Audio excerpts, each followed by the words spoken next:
नमस्कार, आपके साथ मैं हूं विद्यानाथ झा। शुरू हो चुका है आपका फेवरेट शो ब्रह्मास्त्र। सिनेमा के पर्दे पर जब हकीकत और फिक्शन का मेल होता है तो धमाका होना लाजमी, और इस बार यह धमाका हुआ है फिल्म धुरंधर 2 के जरिए, जिसने न सिर्फ बॉक्स ऑफिस को हिलाकर रख दिया है बल्कि देश की सियासत के गलियारों में भी खलबली मचा दी। फिल्म में एक ऐसा किरदार दिखाया गया है जो हूबहू यूपी के उस खूंखार माफिया अतीक अहमद की याद दिलाता है, जिसने दशकों तक अपनी दहशत से प्रदेश को लहूलुहान किया। सवाल यह है कि आखिर उस एंटी नेशनल माफिया को सिस्टम से बड़ा बनाने वाला असली आका कौन था? किसने उस अपराधी के सिर पर हाथ रखा, जिसने उसे इतना रसूखदार बना दिया कि वो पुलिस की फाइलों से निकलकर विधानसभा और संसद तक पहुंच गया? ब्रह्मास्त्र में आज इसी मुद्दे पर डिबेट करेंगे, लेकिन उससे पहले आपको एक रिपोर्ट दें।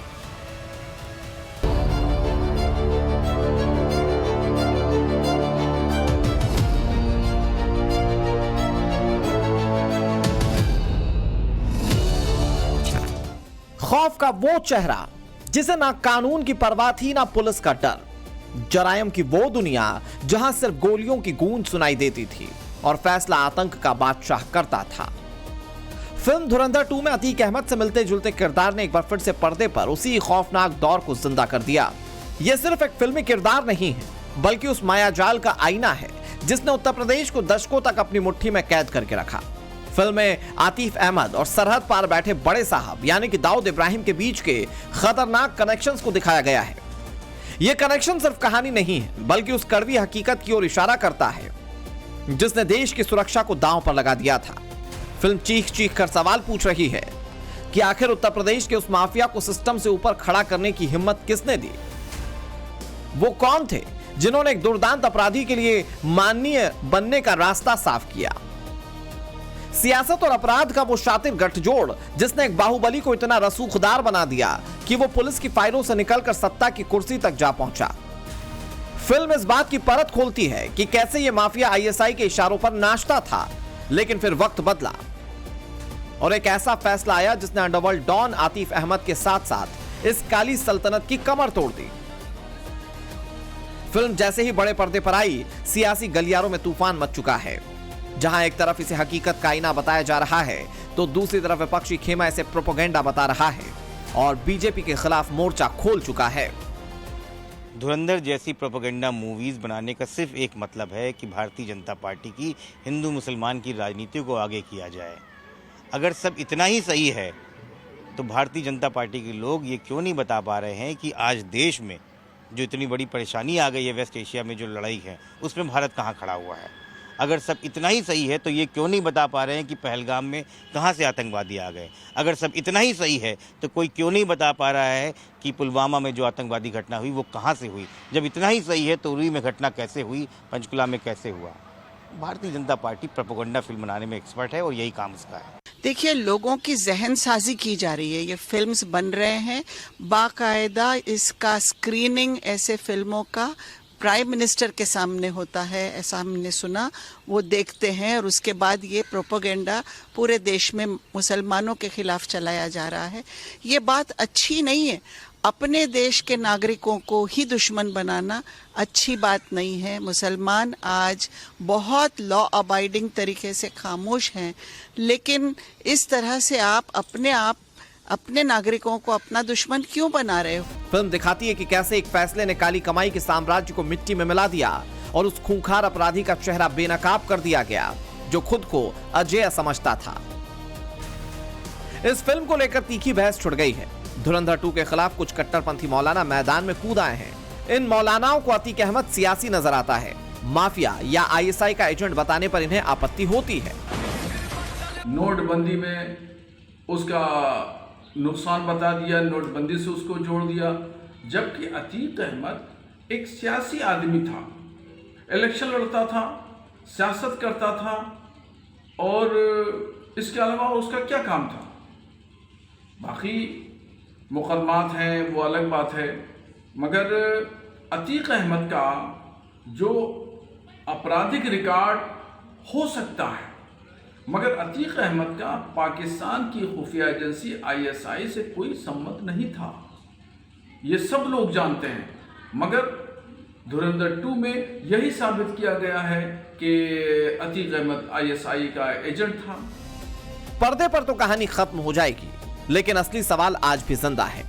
क्या वो सिस्टम पूरी तरह से साफ हो चुका है, या धुरंधर 2 जैसी फिल्में हमें सिर्फ ये याद दिलाने के लिए आई हैं कि माफिया चाहे कितना भी बड़ा क्यों ना हो जाए, बिना राजनीतिक संरक्षण के वो अपना दबदबा कायम नहीं कर सकता।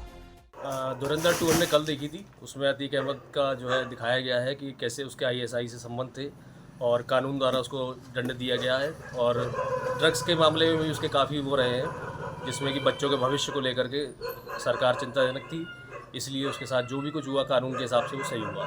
अतीक अहमद का उसमें बहुत ही ज़्यादा नेगेटिव रोल दिखाया गया है, और उसमें दिखाया गया कि कैसे वो अपना ड्रग रैकेट चलाता था और जो भी ड्रग सप्लाईज होती थी वो कैसे पाकिस्तान भेजता था। और उसमें जावेद खनानी का भी रोल है कि कैसे वो वहाँ पर उसने नोट जो भी फेक करेंसी बनाते थे वो लोग कैसे इंडिया में भेजवाते थे नेपाल के थ्रू। सब हो सकता है, हाँ होंगे, ठीक है। सरकार जिस तरीके से पिक्चर बनी अच्छी पिक्चर है, और जो गलत है वो तो गलत ही है। सरकारी नज़रों में जो गलत है वो गलत है, ठीक है। जो सरकार कर रही सही कर रही। सवाल यह भी है कि क्या सत्ता के लिए राजनीतिक पार्टियां अतीक अहमद जैसे माफियाओं के सिर पर हाथ रख देती हैं, उसे इसीलिए जिंदा रखती हैं ताकि उसके प्रभाव वाली सीटों पर आसानी से कब्जा हो सके। फिर चाहे उस माफिया के डर और भय से जनता क्यों ना कांपती हो, क्यों ना माफिया लूटपाट और जमीन हड़पने के लिए मासूम लोगों का खून बहाता रहे। Bureau report, times now Navbharat. कोई भी गुंडा, बदमाश, माफिया, क्रिमिनल बिना संरक्षण के नहीं बन सकता है। अगर उसको सियासी संरक्षण नहीं मिले तो जराइम की दुनिया में वो अपना पैर नहीं जमा सकता है, क्योंकि कानून अपना काम करने लग जाता है। कानून का हाथ पकड़ने वाला अगर कोई नहीं हो तो जराइम की दुनिया में ये इतने बड़े बड़े गुंडे, बदमाश, क्रिमिनल, इंटरनेशनल डॉन खड़े ना हो पाए। इसीलिए जब ये फिल्म रिलीज हो रही है और पेड प्रीमियर लोगों ने देखा तो आपने रिएक्शन सुन लिया कि क्या कह रहे हैं वो। और लोगों का रिएक्शन छोड़ दीजिए, लोग तो कह रहे हैं कि भाई ठीक है, जो दिखाया जा रहा है, जो बदमाश था उसको बदमाशी दिखाया जाएगा। लेकिन कुछ सियासी पार्टियां हैं, कुछ नेता हैं, कुछ लोग हैं देश में जो कह रहे हैं कि बीजेपी ने यह फिल्म बना दी है, बीजेपी ने स्क्रिप्ट लिखवा दी है और जानबूझकर एक कम्युनिटी को बदनाम करने की कोशिश हो रही है। अब अतीक अहमद अगर माफिया था, वो किसी कम्युनिटी से आता था, तो उसको माफिया नहीं कहेंगे क्या? अगर नोटबंदी में उसकी कमर टूट गई तो आप क्या कहेंगे कि सरकार ने जानबूझकर नोटबंदी अतीक अहमद के लिए लेकर आई थी सरकार? अतीक अहमद जैसे एक कैरेक्टर को फिल्म में दिखाया गया है और बहुत क्लोज दिखाया गया है। सवाल यह है कि देश को ताक पर रखकर, देश की सुरक्षा को ताक पर रखकर ऐसे गुंडे, बदमाश, माफियाओं को संरक्षण कौन दे रहा था? आज जिन लोगों के पेट में दर्द हो रहा है, ये वही लोग हैं क्या? आज इसी पर बात करेंगे। निर्मल कौर पूर्व डीजीपी हमारे साथ हैं, स्वागत है मैम आपका। अवधेश कुमार जी वरिष्ठ पत्रकार हमारे साथ हैं। सुब्राश्ता राजनीतिक विश्लेषक हमारे साथ हैं। तारिक अहमद लारी समाजवादी पार्टी के नेता, वरुण पुरोहित जी कांग्रेस के नेता हमारे साथ हैं, और प्रेम कुमार जी वरिष्ठ पत्रकार हमारे साथ हैं। तारिक जी, अगर मूवी में दिखाया गया है कि एक बदमाश है, उत्तर प्रदेश का बदमाश है, माफिया है, आईएसआई से उसका कनेक्शन है और राजनीतिक संरक्षण उसको मिला हुआ था, तो क्या गलत है? ऐसे तो बहुत सारे कैरेक्टर हैं। सही कह रहे हैं। हरिशंकर तिवारी भी उनमें से एक नाम है, ब्रिजेश सिंह भी एक नाम है, अभय सिंह भी एक नाम है, धनंजय सिंह भी एक नाम है, ऐसे ही एक अतीक अहमद, मुख्तार अंसारी भी नाम है। तो पहली बात है कि आप ये कंफर्म है कि ये कैरेक्टर अतीक अहमद से है? आप कंफर्म करिए कि अतीक अहमद का कैरेक्टर। मैं तो पूछ रहा हूं कि आप लोगों को जो पेट में दर्द शुरू हुआ है, कंफर्म करूंगा क्योंकि डिबेट आपने रखी है। लारी, ये अतीक अहमद का कैरेक्टर है कि ये फिक्शन? तारिक अहमद लारी, आप लोगों ने, मैं वही सवाल पूछ रहा हूं, जब मूवी में ये कैरेक्टर कंफर्म नहीं किया गया है, बहुत क्लोज कैरेक्टर दिखाया गया है, तो फिर आप डिबेट किस बात कर रहे हैं? मैं इसीलिए तो कर रहा हूं कि भाई जब उस फिल्म में अतीक अहमद की जगह आतिफ अहमद दिखा गया है, तो आप लोग क्यों कह रहे हैं कि भाई इस कैरेक्टर के जरिए बदनाम किया जा रहा है कम्युनिटी को? आप डिबेट क्यों रख रहे हैं भाई? किसने कह दिया? आपने डिबेट रखी तो अरे बोला आपके जाए। नेताओं ने बयान दिया है कि ये बीजेपी की साजिश है। आपके नेताओं ने बयान दिया है। तारिक अहमद लारी, पहले आप कंफर्म करिए ये अतीक अहमद है। लो, आप कंफर्म करिए अतीक अहमद से मिलता जुलता कैरेक्टर है। अच्छा आपके नेता क्यों बयान देने, आपके नेता क्यों कुल बुलाने लग गए? अरे तारिक, किसी को नहीं जानता। अरे सुन लीजिए ना, आपने मुझे यहाँ बुलाया। Tariq Ahmed Lari, are you confirming that this is Atiq Ahmed, पूर्व सांसद? मेरी आवाज आ रही है कान में? और पूर्व विधायक। तारिक अहमद लारी, मेरी आवाज आ रही है कान में? आ रही है आवाज? मेरी आवाज जा रही है आपको? मुझे आपकी आवाज आ रही है। आपकी आवाज आ रही है। अब मेरी आवाज सुन पा रहे हैं? जवाब दीजिए ना कि ये अतीक अहमद का कैरेक्टर है कि नहीं है। पूछ रहा हूं, वही तो पूछ रहा हूं। तारिक अहमद लारी, इतने क्यों बौखला गए? अभी तो डिबेट शुरू नहीं हुई है ठीक से। मैं तो आपसे पूछ रहा हूं। मैं पूछ रहा हूं कि अगर मान लीजिए वो तारिक अहमद का कैरेक्टर नहीं है तो आपके नेता के पेट में दर्द क्यों हो गया? आपकी पार्टी के प्रवक्ता निकलकर क्यों कह रहे हैं कि बीजेपी बदनाम कर रही है, एक कम्युनिटी को टारगेट किया जा रहा है? से जोड़ रहे हैं तो are you confirm that this man is Atiq Ahmed? Are you confirm? आपको कुछ समझ में नहीं आ रहा है? कंफर्म है, चलिए मैं आता हूं दूसरी तरफ। दूसरी तरफ बताइए, इसी तरफ रहिए, मेरे सवाल पे रहिए, मैं कहता हूं मेरे सवाल पे रहिए, मेरे सवाल पे रहिए ना सर। तारिक भाई, क्या कह रहे हैं? तारिक भाई, मैं ये पूछ रहा हूं आपको कि अगर वो अतीक, मुझे ये बताइए, मैं कह रहा हूं अगर ये कैरेक्टर जो धुरंधर 2 में दिखाया गया है ये अतीक अहमद नहीं है तो आप लोग क्यों कुल बुलाने लगे? आप लोगों के पेट में क्यों दर्द होने लग गया? आप लोगों को क्यों लगने लग गया कि भाई ये तो वही अतीक अहमद है जिसको दिखा रहे हैं, जिसको हम लोगों ने संरक्षण दिया होगा शायद, हमारी सत्ता जब थी, हमारी सरकार जब थी, ये पल बढ़ रहा था। एक बात बताइए, अतीक अहमद पहली बार विधायक कब बना था? आप बताइए ना सर, बना था? चलिए आप बताइए ना। 1989 में बना था। हाँ तो 1989 में इंडिपेंडेंट बना था। इंडिपेंडेंट। अरे भाई ये बताइए उसके कुत्ते को कौन पुचकारता था? उसके लिए जेल में किसने मछली कुआं किसने खुदवा दिया? उसके कुत्ते को कौन जाता था पुचकारने के लिए?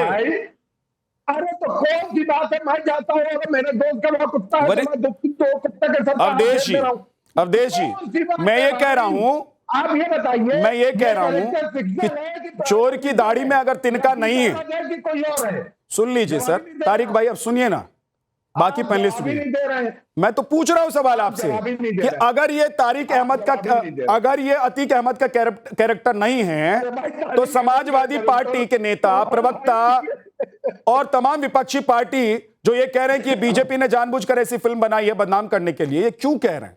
भाई रहने दीजिए, गुंडे का कैरेक्टर दिखा दिया, और वो गुंडे का कैरेक्टर अगर अतीक अहमद जैसा दिख रहा है, उसकी वेशभूषा अगर अतीक अहमद जैसी दिख रही है, तो वो कौन सा व्हाइट कॉलर था? जो करोड़ों की संपत्ति उसने जमा की थी वो बिना राजनीतिक संरक्षण के जमा कर ली क्या उसने? अवधेश जी, मैं सबसे बड़ा सवाल तो यही है कि देश की सुरक्षा को ताक पर रखकर अगर किसी माफिया को, जिसके बारे में इस मूवी में दिखाया गया है कि भाई आईएसआई से उसका कनेक्शन था, वहां से पैसा आता था, वो खपाता था यहां पर, 2017 से पहले वो पैसा जब आने वाला था, उससे पहले नोटबंदी हो गई तो उसकी कमर आधी टूट गई थी। मैं कह रहा हूं अगर समाजवादी पार्टी को या किसी भी पार्टी को यह लग रहा है कि उसका अतीक अहमद से कोई लेना देना नहीं है, तो निकल कर बयान देकर ये कोस क्यों रहे हैं कि जानबूझकर टारगेट किया जा रहा है? नहीं, इसमें जो सबसे बताया जा रहा है कि इसको हिंदू मुसलमान किया जा रहा है। मैंने फिल्म देखी नहीं है, लेकिन उसकी 2 दिन पहले स्क्रीनिंग हुई है। जिन लोगों ने देखी है, इस देश के आम मुसलमानों पर, जहां तक मेरी जानकारी है, इस फिल्म में कोई टिप्पणी नहीं है। जो माफिया रहे हैं, जिनके पाकिस्तान से संबंध रहे हैं, जिनके दाऊद इब्राहिम का कैरेक्टर है इसमें, वो नाम से नहीं है, वो सारे कैरेक्टर है। तो अगर आप बहाने बना के इस प्रकार से आवाज उठा रहे हैं, तो क्या आप चाहते हैं कि देश के माफियाओं से जो देश को क्षति हुई है, जो यहाँ आतंक का वातावरण बना है, वो दिखाया नहीं जाना चाहिए? लेकिन मुझे आश्चर्य नहीं है विद्यानाथ जी, टाइगर मेमन को अंततः सुप्रीम कोर्ट ने फांसी की सजा दी। रात में भी लोग उसके यहाँ अपील लेके गए और रात में भी सजा बरकरार रखी। मुंबई और महाराष्ट्र के इतिहास में उतनी बड़ी संख्या में किसी के जनाजे में लोग नहीं पहुंचे थे। एक हाजी मस्तान का सुनते थे कि हाजी मस्तान के जनाजे में पूरे मुंबई और चारों तरफ के मुसलमान उमड़ पड़े थे, उसके बाद उसी में उमड़े हैं। तो अगर इस देश के ऐसे मुसलमान हैं जिनको हाजी मस्तान में और टाइगर मेनन में अपना आदमी दिखता है, तो ये तो ऐसे भी डरावना है। जब अतीक अहमद की हत्या के बाद इस देश में जगह जगह उसके लिए विशेष दुआ आयोजित की गई शुक्रवार को कि अतीक अहमद हमारा गाजी था, हम उसके लिए विशेष कर रहे हैं, तब क्या नहीं लगा कि हम गलत कर रहे हैं? आज हिंदू मुसलमान की बात हो रही है। जब मुख्तार अंसारी की मृत्यु होती है तो आप देखिए कि कितनी बड़ी संख्या में और उसके जनाजे में लोग शामिल हुए हैं, लेकिन आपका रिश्तेदार आपके बाद आपका रिश्तेदार आपके लिए दुआ करे तो क्या आपको पूरा लखनऊ दुआ कर रहा है? अरे रिश्तेदार दुआ करते हैं भाई, भैया ऐसा आपका दुआ करने से किसी को कुछ मिलने वाला नहीं है। बीच में आप बोल रहे हैं टाइगर मैनन की बात कर रहे हैं, सुनो, अगर हमारा रिश्तेदार भी क्रिमिनल होगा ना तो उसके लिए भी जलसा करके आयोजित नहीं करेंगे। अगर पटना के मुसलमानों का अतीक अहमद रिश्तेदार था, नहीं पटना के मुसलमानों का रिश्तेदार था कि मुंबई के मुसलमानों का रिश्तेदार था कि फुलवारी शरीफ के मुसलमानों का रिश्तेदार था अतीक अहमद?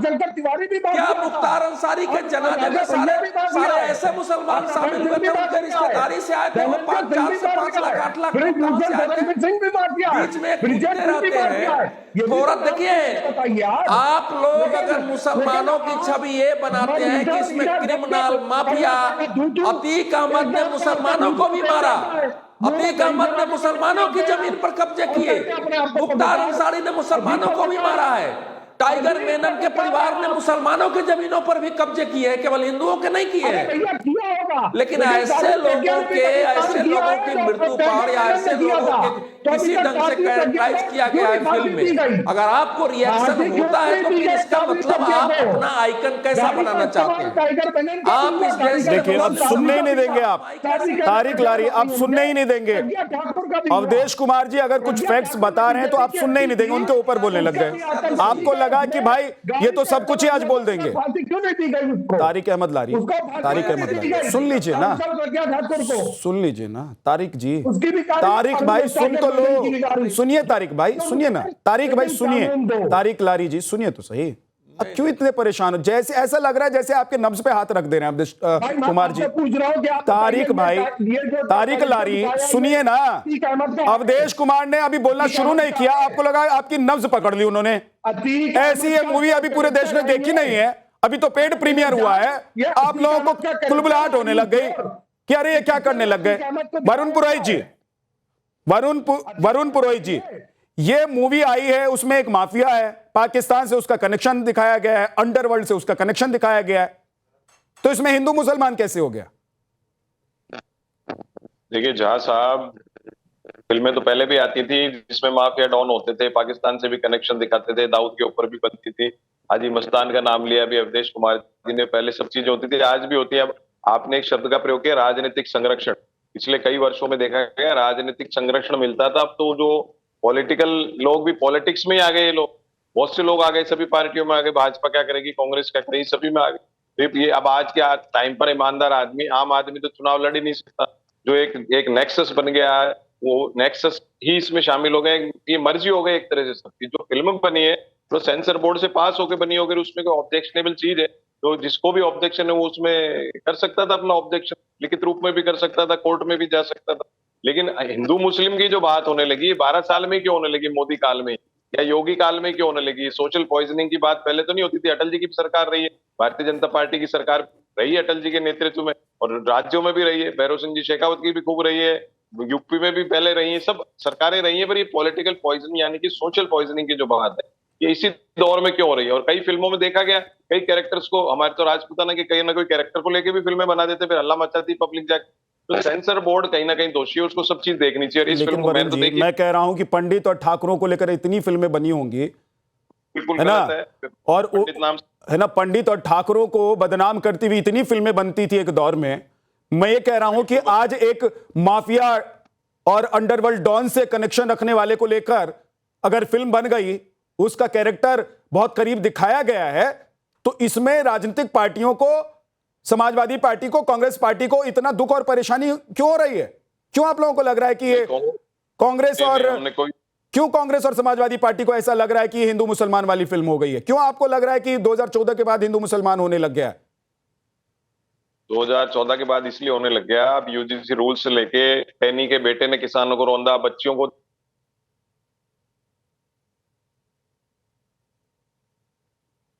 आपके नेटवर्क में दिक्कत हो गई है, लौटकर आपके पास आऊंगा। सुब्रास्ता, आपको लग रहा है कि ये हिंदू मुसलमान करने के लिए फिल्म बनाई गई है? ट्रेलर देखकर आपको लग रहा है कि अतीक अहमद जैसा अगर कोई कैरेक्टर है? मैं तो ये सवाल पूछ रहा हूं कि अगर इन पार्टियों को, इनके नेताओं को लग रहा है कि अतीक अहमद नहीं है, क्योंकि वो डिबेट शुरू होते ही सवाल पूछ रहे हैं कि भाई पहले आप ये बता दीजिए कि अतीक अहमद है कि नहीं है, तो ना फिल्म मैंने लिखी है, ना स्क्रिप्ट मैंने लिखी है, ना लिरिस्ट मैंने लिखी है, ना डायरेक्टर हूं, ना प्रोड्यूसर हूं, वो तो फिल्म देखकर पता लग जाएगा, लेकिन इनके पेट में दर्द होने की क्या वजह है? तो ये यहाँ पर बैठ करके लारी जी कह रहे हैं कि आप कंफर्म कर दीजिए अतीक महमद जी हैं या नहीं, और इन्हीं के यहाँ से जो आपने पहले बाइट चलाई, समाजवादी पार्टी की नेत्री थी, वो इतना लंबा चौड़ा भाषण दे करके चली गई कि मुस्लिम कम्युनिटी ऐसे रह रही है, वैसे रह रही है, आप इनको उकसाइए मत। हमारी नीति वो एनसीपी की थी। आपके नेता भी थे सर, दोबारा सुनवा दूं?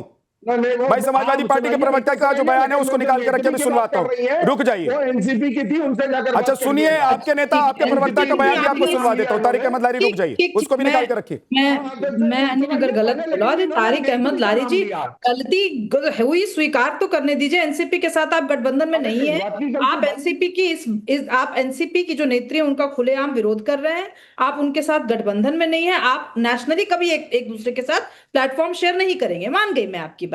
जैसे मैंने आज अपनी गलती मानी, कल आपको गलती माननी पड़ेगी, टूटा हुआ चाटना पड़ेगा, इसलिए क्योंकि आप हमसे पूछ, अभी भाई तारिक अहमद जी आपका नाम सुब्रास्ता नहीं है, आपने अपने टर्न में बोला, मैंने एक शब्द नहीं बोला, वेट कीजिए ना, थोड़ा धैर्य रखिए। आज चैत्र माह के शुक्ल पक्ष की प्रतिपदा तिथि है, आज से नव वर्ष का आह्वान हुआ है, कम से कम आज तो अच्छे से बात कर ले हम लोग। आपके यहाँ भी अभी हमारे नववर्ष को आप मानती है, जो हम आपके नववर्ष को मान ले, क्या बात मानिए मत मानिए आप। मैं तो आपको इफ्तारी की भी मुबारकबाद देने वाली थी, लेकिन इतनी कटुता आप रखेंगे अगर हिंदू समाज से? नहीं चाहिए, नहीं चाहिए। देखिए बेसिकली विद्यानाथ जी थोड़ा म्यूट करें अगर आप, क्योंकि ऐसे जहरीले बोल वाले धमकाई नेताओं के साथ टेलीविजन पर क्या बहस करती है विद्यानाथ जी? मैं यहाँ बैठने के लिए नहीं आई हूँ। ऐसे लीडर्स जो कि देश की बेसिक ताना बाना है, सेक्युलरिज्म है, उसको मानते नहीं है, जो जिहादी कौमी लोग हैं, उनके साथ क्या बात करूं मैं? आप क्या चाहते हैं? इनके किस प्रश्न का? वो आतिक अहमद पर ही अगर बनी हुई होती फिल्म तो भी मैं कहती वाह आदित्य धर। अगर आतिक अहमद पर बनी हुई है फिल्म तो भी मैं कह रही हूँ वाह आदित्य धर, वाह यामी गौतम। यामी गौतम के जीवन में, यामी गौतम के आने के बाद जिस तरीके के बोल्ड स्टेप्स आदित्य धर ने लिए हैं, वो साक्षात शक्ति का आह्वान हुआ है फिल्म इंडस्ट्री में, रुकेगा नहीं। जितने भी महिषासुर हैं और शुंभ निशुंभ मधु कैटभ है और चंड मुंड है, सबका रक्त काली पिएंगी और खत्म करेंगी। ये जो गंदगी फैला के रखी है, हमको आपसे ईद की मुबारकबाद नहीं चाहिए, मत लो। हमको आपके नववर्ष में हम विश्वास नहीं करते, मत करो। जाओ जहां वहीं पे जाकर के रहो जहां पर एक कम्युनिटी रहती है और महिलाओं को बुर्के के अंदर कैद किया जाता है। लात मार के निकालो ऐसे लोगों को, लात मार के निकालो ऐसे लोगों को जो हमारे देश के सेक्युलरिज्म में विश्वास नहीं। लात मार कर निकालो ऐसे लोगों को जो इस देश के संविधान में भरोसा नहीं करते। लात मार कर निकालना चाहिए ऐसे लोगों को जिनका प्रश्न, राजनीतिक प्रश्न इतना बड़ा है कि वो राष्ट्रीय चैनल पर बैठ करके ये बकवास कर रहे हैं कि हमें आपसे बात नहीं करनी, हमें तुमसे बात नहीं करनी। आपको अपने कुनबे में, दड़बे में, नाले में बच बजाना है। जाइए पाकिस्तान, जाइए पाकिस्तान, जाइए अफगानिस्तान और जाइए सऊदी अरब और जाकर के देखते हैं कि आप जैसे मुसलमानों को सऊदी अरेबिया में जब देखते हैं वो भी देखते हैं। क्यों दर्द हो रहा है?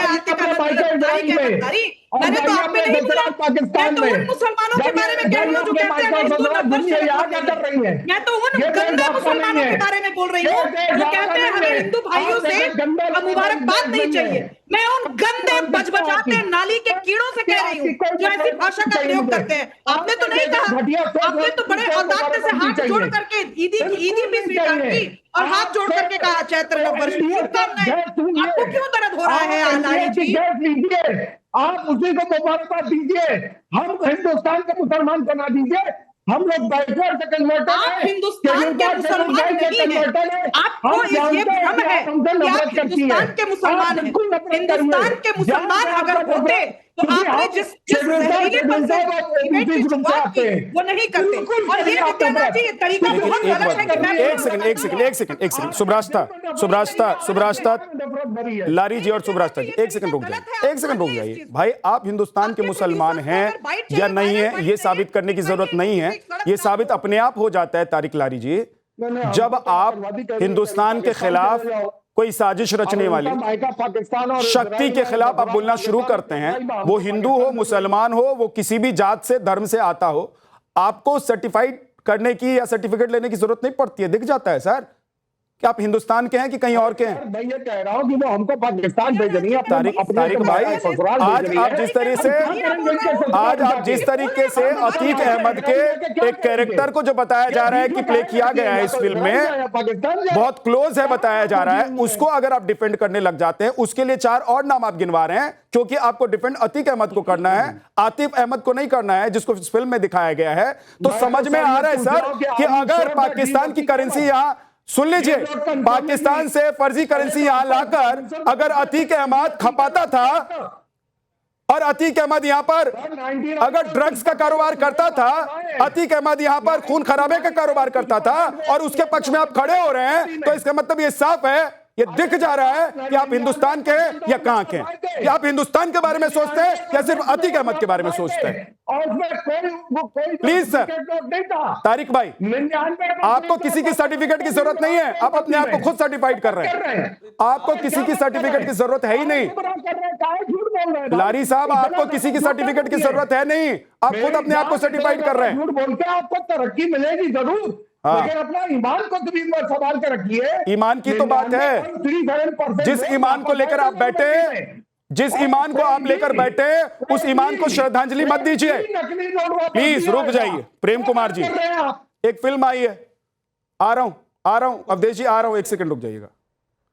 प्रेम कुमार जी, एक फिल्म आई है, फिल्म में एक चरित्र दिखाया गया है, वो चरित्र उत्तर प्रदेश का है, उसकी वेशभूषा अतीक अहमद और उसका नाम आतिफ अहमद रखा गया है, बहुत क्लोज भी दिखाई दे रहा है। सिर्फ इतनी सी बात से अगर तारिक लारी को, समाजवादी पार्टी को या किसी भी देश की पार्टी को, उनके नेताओं को दिक्कत हो रही है, तो क्या ये ठीक है? देखिए विद्यानाथ जी, दरअसल साहित्य हो या फिल्म हो, उसमें जितना प्रतीक के माध्यम से दिखाया जाता है वो हमें और कल्पना करके और देखने के लिए आगे बढ़ाता है। उसमें कम दिखाया जाता है और हम उसमें कल्पना करके ज्यादा देखते हैं। लेकिन राजनीतिक विवाद इस बात पर नहीं है, आप सही कह रहे हैं। राजनीतिक विवाद किस बात पर? जैसे इसी अभी पैनल में ही चर्चा हो रही है, तो है कि लात मार के देश से निकाल देने वाली बात। इस देश का संविधान किसी भी व्यक्ति को, चाहे मान लीजिए थोड़ी देर के लिए मैं देशद्रोही हूं, तो मैं अपने देश का द्रोही हूं, मुझे अपने देश के कानून के हिसाब से देशद्रोह की सजा मिलेगी। कोई किसी की औकात नहीं है कि कोई मुझे लात मार के देश से बाहर करे। ये हिंदुस्तान का संविधान मुझे देशद्रोही होने के बाद भी संरक्षण देता है। अगर इतनी सी भी बात अगर समझ में आनी चाहिए, मैं बहुत बात कर किसी से व्यक्तिगत बात नहीं बोल रहा हूं, क्षमा के साथ बोल रहा हूं, लेकिन ये समझना चाहिए। दूसरी बात यह है कि अतीक अहमद ने जो कुछ भी किया, उसका जो कार्यकाल था वो कार्यकाल समाजवादी पार्टी का था, बीएसपी का था, सत्ता के संरक्षण के पॉइंट ऑफ व्यू से मैं कह रहा हूं। लेकिन आज जो पॉइंट यह है कि आज के फिल्मकारों में तत्कालीन जो सत्ता में लोग हैं, उनके खिलाफ जो अतीक अहमद पैदा हो रहे हैं, जो दूसरे माफिया पैदा हो रहे हैं, उस पर फिल्म बनाने की हैसियत और कुव्वत नहीं है। क्या प्रज्वल रेवन्ना क्या ऑब्जेक्ट नहीं है फिल्म बनाने के लिए, सब्जेक्ट नहीं है? लेकिन हिम्मत है क्या किसी फिल्मकार में? नहीं, ये फर्क है, आपको समझना पड़ेगा विद्यानाथ जी। ये मेरी बातों को उठाया गया है, इसलिए मैं 20 सेकंड चाहूंगी। एक सेकंड बोलिए शुभरास्ता, पहले बोलिए। एक सेकंड तारिक भाई रुक जाइए, आऊंगा आपके पास, रुक जाइए। मैं सविनम्र निवेदन कर रही हूं कि अब बीच में कोई नहीं बोले। प्रेम कुमार जी ने बड़े चालाकी से कोशिश ये की कि एक इंस्टेंस को उठाया और कहा कि भाई ऐसा नहीं होना चाहिए, देशद्रोही है, रहने का हक होना चाहिए। क्या एक बार भी प्रेम कुमार जी के मुंह से यह निकला कि मैंने जो कहा वो किस संवाद के आधार पर कहा? शुभकामनाएं अगर आप किसी को दे रहे हैं और कह रहे हैं कि आपसे, आपके लोगों से मुझे नहीं चाहिए, ये शब्द यूज किए गए, आपके लोगों से मुझे नहीं चाहिए शुभकामनाएं किसी विशेष दिन की, चाहे वो इस धर्म की हो या उस धर्म की। इस पर तो प्रेम कुमार जी फिर क्यों बोल रहे हैं जी? क्या मैंने प्रेम कुमार जी के बीच में बोला? का कंप्लीट हो जाए तो बाकी का ऑडियो आप कीजिएगा। प्रेम जी आ रहा हूं, एक बार आपने जो बोला है उस पर वो जवाब दे रही हैं, सुन लीजिए, उसके बाद आपके पास आऊंगा। मैं किसी के बीच में नहीं बोलती, इतने संस्कार और इतना संवैधानिक अब जो मर्यादा है मैं फॉलो करती हूं। मुझे पता है मेरा संविधान क्या है। मेरा संविधान कहता है, चाहे मैं मानूं या मत मानूं, कि मैं सेक्युलर देश में हूं। आपको अच्छा लगे या ना लगे, मैं आपको ईद की मुबारकबाद दूंगी, आपको मुझे चैत्र प्रतिपदा की मुबारकबाद देनी पड़ेगी, क्योंकि आपने और हमने मिलकर यह संविधान बनाया। और जैसे कह रहे हैं किसी की हैसियत नहीं है कि कोई फिल्म बना दे इस सरकार पे, क्यों? आप हैसियत दिखाइए ना। आप ही ने जब हैसियत दिखाई तो आपने हिंदू देवी देवताओं को लेकर क्या क्या ड्रामा किया है फिल्में, मैं रिकॉर्ड नहीं करना चाहती। आज आदित्य धर ने अगर कोशिश की है कि आपको समाज का आईन दिखाया जाए, तो बहुत पेट में दर्द हो रहा है लोगों को। बड़ी चालाकी से बताया जा रहा है कि मैं तो बड़ी विनम्रता से कहना चाहती हूं, मैं भी क्षमा याचना करना चाहती हूं। न मंत्रम नो यंत्रम तदपि च न जाने स्तुति महो। मुझे नहीं पता कि किस तरीके से मैं आपकी स्तुति करूं हे वामपंथी, लेकिन आप समझो कि आपकी जड़ें खराब हो चुकी हैं पूरी तरह से, और आपके जो जड़ों में बजबजाहट थी वो अब सूंघी ही नहीं जा रही है। उखाड़ करके उन्मूलन किया जा रहा है। आपको दिक्कत है कि लात मारकर कोई नहीं भगाए। जल्दी से प्रेम जी, जल्दी से। मैं बस एक लाइन कहना चाहता हूँ। थोड़ी देर के लिए मान लीजिए कि लारी जी ने कहा कि आप लोगों ने करके, और उन्होंने अपने आप को मुसलमानों का प्रतिनिधि मान लिया, तो तुरंत शुभरास्ता जी को कहना चाहिए था कि आप रुक जाइए शुभरास्ता जी, बात नहीं आएगी। मैं एक लाइन में बात अपनी कर रहा हूँ। क्या मतलब है? क्या मतलब है? चुप रहिए। उन्होंने यही कहा। सुब्रास्ता एक सेकंड रुक जाइए, उनको बोलने दीजिए पहले। फेर मत कीजिए ना प्रेम कुमार जी। एक एक करके बोलिए। क्यों डिस्टर्ब कर रही हैं आप? बोलिए प्रेम जी। मैं एक लाइन बोल रहा हूं, वो तो सुनिए। आप ये कह सकती थी कि लारी जी आप तमाम मुसलमानों का प्रतिनिधित्व नहीं करते, आप लारी जी के ही पैरेलल में खड़े होकर आप हिंदुओं का प्रतिनिधित्व करने लगी, और आप एक हिंदू बन गया, एक मुसलमान बन गया। यही है हिंदुस्तान में नफरत फैलाने वाला काम। आपको बोलना चाहिए कि आप हिंदू मुसलमानों का प्रतिनिधित्व नहीं कर रहे हो, और नंबर आप हिंदुओं का प्रतिनिधित्व कर रहे हैं। लड़ लिए हिंदू और मुसलमान हो गए, केदारी ले रखी है। यही तो बात है, यही तो बात है। एक सेकंड रुक जाइए, दोनों लोग रुक जाइए। सुब्रास्ता रुक जाइए। प्रेम कुमार जी, आप क्योंकि जिस पक्ष में बैठे हैं, जिस तरफ बैठकर अपनी बात कहना चाह रहे हैं और कह रहे हैं, उस तरफ से लारी जी की गलती आपको दिखाई नहीं दे रही है, लेकिन सुब्रास्ता की गलती दिखाई दे रही है। लेकिन एक बात यह है, अवधेश जी कुछ कहना चाह रहे हैं। सर आप कहिए, लेकिन उससे पहले मैं एक चीज जोड़ देना चाहता हूं कि क्या इस देश में एक समुदाय का कोई क्रिमिनल, माफिया, गुंडा, बदमाश है, उस पर फिल्म बनाया जाएगा तो बवाल खड़ा कर दिया जाएगा और कहेंगे कि हिंदू मुसलमान कर दिया।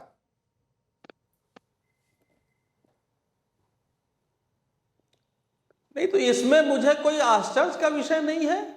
आप अगर देखेंगे इस देश में, और ये बता रहे थे अभी हमारे वरुण पुरोहित जी की हिंदू मुसलमान आज ही हो रहे हैं। मुंबई के दंगे जब विस्फोट हुए थे, उसके बाद दंगे किसके राज में हुए थे? भाई आप पूरे दंगों का इतिहास देख लो, राजस्थान का भी इतिहास है। अपने मन से हिंदू मुसलमान आज नहीं हो रहा है, आज केवल इतना हुआ है कि कुछ सच्ची बातें लोग बोलने लगे हैं। पिछले 10-12 सालों में लोग बोलने लगे हैं, फिल्में आने लगी है, साहित्य की रचनाएं होने लगी है। टेलीविजन डिबेट में जो एक झूठा सेकुलरिज्म था कि बोलो नहीं, वो अब हट गया है, और सच्चाई बोली जा रही है, वो सहन नहीं हो रही है। इतना ही अंतर आया है। देखिए, ये जो इस देश में ऐसा माहौल बनाया जा रहा था पहले कि हिंदू देवी देवताओं पर तो कोई भी टिप्पणी करो। एक मकबूल खुदा हुसैन ने नंगी सरस्वती माता की तस्वीर बना दी, और अगर उसका विरोध होता था तो बताया जाता कि फासिस्ट फोर्सेस हैं। वो गणेश जी की बना था, 2 हाथ गणेश जी का बना दिया था, ऐसे टेढ़ा मुंह बना देते थे, और कर्बों बिकती थी, और सेकुलरिज्म का चेहरा हो गए थे इस देश में। इस प्रकार से राम जी और सीता जी को भाई बहन बनाकर मैं सहमत यहाँ नाटक करती थी। इस 12 साल में नहीं हुई ब्राह्मणों के खिलाफ टिप्पणी बोलते हैं। जब सुब्रास्ता ने कहा कि भाई ये 9 संवत्सर है, आज तो शांति से बात कर लें, तो इन्होंने कहा कि हम क्यों माने आपका ये अब बताओ, इस प्रकार की भाषा, और प्रेम जी ने उसको एक बार डांटा भी नहीं कि ऐसी भाषा क्यों बोल रहे हो भाई? ठीक है सर, अब एक सेकंड रुक जाइए, एक सेकंड रुक जाइए, मैं आ रहा हूं वरुण जी, आपके पास भी आ रहा हूं, प्रेम जी आप भी जवाब देना चाह रहे हैं, लारी साहब आ रहा हूं, रुक जाइए ना, सबसे ज्यादा वक्त आपको मिला है, जल्दी से जल्दी से। ओम जयंती मंगला काली भद्रकाली कपालिनी दुर्गा क्षमा शिवा दात्री स्वाहा सदा नमस्तुते। अब आप बताइए, आपसे ज्यादा मैं हूं, आप अभी मुझको जान नहीं पाएंगे। मैंने कहा था गंदी मानसिकता, आपके जैसे गंदी सोच, गंदी मानसिकता। आप बताना चाह रहे हैं आपका डीएनए वही है जो अवधेश कुमार जी का है, क्या बताना चाह रहे हैं? अवधेश जी तो आपको एक्सेप्ट कर लेंगे, काली की स्तुति आपने की और अवधेश जी उसको एक्सेप्ट कर लेंगे। अवधेश जी जिस सर सुन तो लीजिए, अवधेश जी को दिक्कत नहीं है कोई, इस देश को भी दिक्कत नहीं है, लेकिन कुछ लोग इसी देश में हैं जो आपको आपके धर्म से बाहर निकाल देंगे, फतवा जारी कर देंगे आपके खिलाफ काली की स्तुति करने के लिए, क्योंकि वंदे मातरम वो लोग नहीं कहते। एक सेकंड रुक जाइए, अच्छी बात है तारिक भाई, अगर आप काली की भी स्तुति करते हैं, वंदे मातरम भी कहते हैं, भारत माता की भी जय कहते हैं, तो अच्छी बात है। मैंने पहले ही कहा था आपको किसी की सर्टिफिकेट की जरूरत नहीं है, आप खुद अपने आप को सर्टिफाइड करते हैं कि आप क्या है और क्या नहीं है। निर्मल कौर जी, मैम ये बताइए कि कहा यह जा रहा है कि भाई आईएसआई और पाकिस्तान से कनेक्शन दिखा दिया, ये सब तो झूठ है, थोड़ा मैम प्रकाश डालिए कि ये जो माफिया, गुंडे, बदमाश जो राजनीतिक संरक्षण में पल बढ़ रहे थे और करोड़ों की संपत्ति खड़ा कर रहे थे, ये क्या देश की मिट्टी में अनाज उपजा कर रहे थे?